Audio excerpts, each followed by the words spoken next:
Hi friends, അപ്പോൾ ഇന്ന് നമ്മൾ പൊറാട്ട ഉണ്ടാക്കുന്ന വീഡിയോ ആണ്. അപ്പോൾ ഞാനല്ല ഇത് ഉണ്ടാക്കുന്നത്, എൻ്റെ ബ്രദറാണ്. കൂടുതൽ സമയം റെസ്റ്റ് ചെയ്യാനൊന്നും വെക്കാതെ വളരെ പെട്ടെന്ന് ഉണ്ടാക്കിയെടുത്തൊരു പൊറാട്ടയാണ്. പക്ഷെ എന്നാലും നല്ല സോഫ്റ്റായിട്ട് നല്ല ലെയറായിട്ട് കിട്ടിയിട്ടുണ്ട്. കുറച്ച് കൂടുതൽ അളവിലാണ് ചെയ്തെടുക്കുന്നത്. അതിനായിട്ടൊരു പാത്രത്തിൽ 2.5 കിലോ മൈദപ്പൊടി ഇട്ട് കൊടുത്തിട്ടുണ്ട്. ഇതിലേക്കൊരു 2 ടീസ്പൂൺ പഞ്ചസാരയും കൂടി ഇട്ട് കൊടുത്തിട്ടുണ്ട്. ഇതിലേക്ക് മുട്ട പൊട്ടിച്ചൊഴിക്കാം. 1 കിലോ മൈദയിലേക്ക് 2 മുട്ട ചേർക്കാം. ഇതിലേക്കാകെ 3 മുട്ടയെ ചേർക്കുന്നുള്ളൂ. ഇനി ഇതിലേക്ക് പച്ചവെള്ളം ഒഴിച്ചു കൊടുത്തിട്ട് നന്നായിട്ടൊന്ന് മിക്സ് ചെയ്ത് കൊടുക്കാം. കുറേശ്ശെ വെള്ളം ഒഴിച്ചു കൊടുത്തിട്ട് മിക്സ് ചെയ്താൽ മതി, ഇല്ലെങ്കിൽ വെള്ളം അധികമായി പോവും.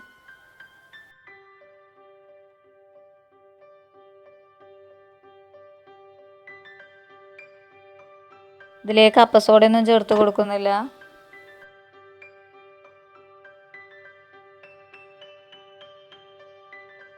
ഇതിലേക്ക് ആവശ്യത്തിനുള്ള ഉപ്പ് ചേർത്ത് കൊടുത്ത് നന്നായിട്ടൊന്ന് മിക്സ് ചെയ്തെടുക്കാം.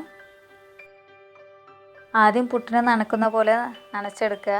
എന്നിട്ട് കുഴച്ചെടുക്കുമ്പോൾ വെള്ളം കുറവാണെന്ന് തോന്നുകയാണെങ്കിൽ കുറേശ്ശെ വെള്ളം ചേർത്ത് കൊടുത്തിട്ട് നന്നായിട്ട് തന്നെ കുഴച്ചെടുക്കണം.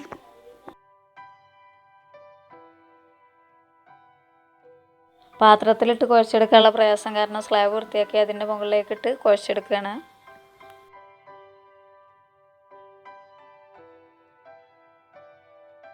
അപ്പോൾ അത് നന്നായിട്ട് തന്നെ കുഴച്ചെടുത്തിട്ടുണ്ട്.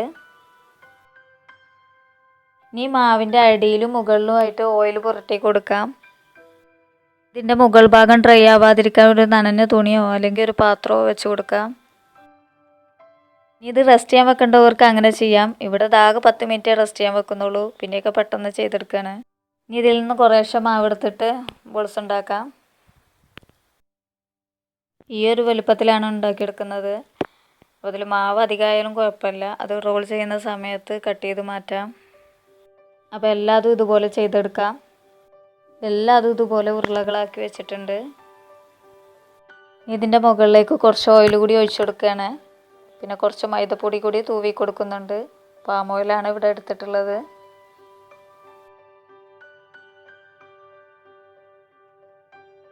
റെസ്റ്റ് ചെയ്യാനൊന്നും വെക്കുന്നില്ല, പെട്ടെന്ന് തന്നെ ചെയ്തെടുക്കുകയാണ്.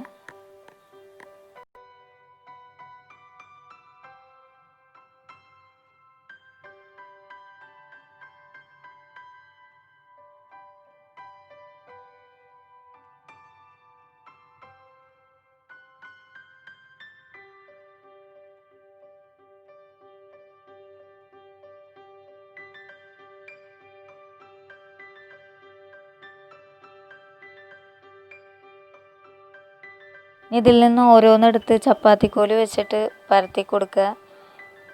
അതൊന്ന് പരത്തിയതിന് ശേഷം വീശിയടിക്കാൻ അറിയുന്നവരാണെങ്കിൽ നന്നായിട്ടൊന്ന് വീശിയടിച്ചു കൊടുക്കുക. അല്ലാത്തവരാണെങ്കിൽ കട്ടി കുറച്ച് പരത്തിയെടുക്കാം.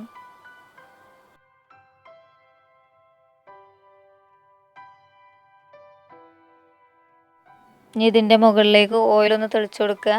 മൈദപ്പൊടി ഒന്ന് തൂവി കൊടുക്കുക. ലെയറായി കിട്ടാൻ വേണ്ടിയിട്ടാണ്. 1 ടീസ്പൂൺ വെച്ചതൊന്ന് വരഞ്ഞു കൊടുക്കാം. എന്നിട്ട് ഇതുപോലെ ഒന്ന് ചുരുട്ടിയെടുത്ത് ഇതിൻ്റെ അറ്റം നടുവിലേക്കൊന്ന് പ്രസ് ചെയ്ത് കൊടുക്കാം.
അപ്പോൾ എല്ലാം ഇതുപോലെ ചെയ്തെടുത്തിട്ടുണ്ട്.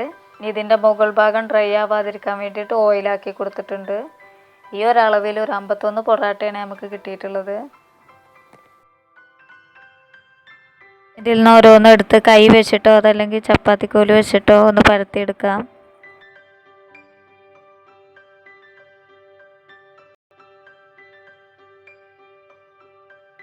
അപ്പോൾ പരത്തിയെടുക്കുന്നത് അപ്പോൾ തന്നെ ചുട്ടെടുക്കാം.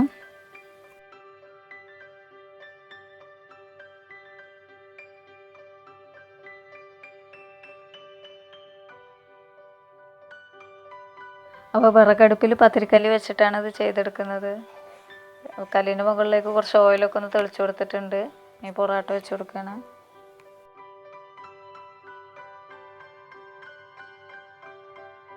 ഇതിൻ്റെ മുകളിലേക്ക് ഓയിൽ തെളിച്ചു കൊടുക്കാം.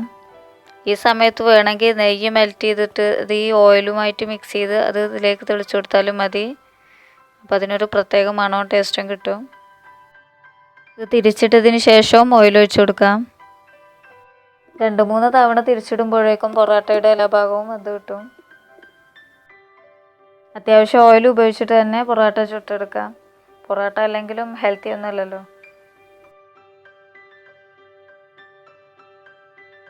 പൊറാട്ട വെന്ത് കിട്ടിയിട്ടുണ്ട്. ഈ ചട്ടിയിൽ നിന്ന് മാറ്റാം.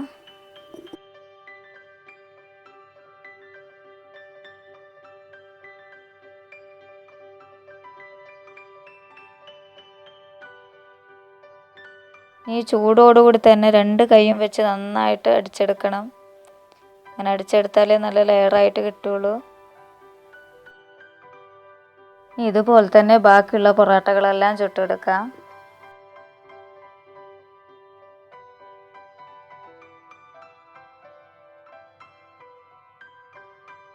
വീഡിയോ ഇഷ്ടമായിട്ടുണ്ടെങ്കിൽ ലൈക്ക് ചെയ്യാനും സബ്സ്ക്രൈബ് ചെയ്യാനും മറക്കരുത്.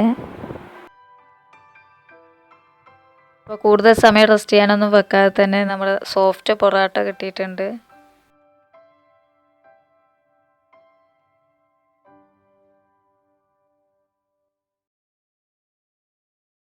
അപ്പോൾ വീഡിയോ ഇഷ്ടമായിട്ടുണ്ടെങ്കിൽ സബ്സ്ക്രൈബ് ചെയ്യുക. തൊട്ടടുത്തുള്ള ബെല്ലൈക്കൺ കൂടി ഒന്ന് പ്രസ് ചെയ്യണേ.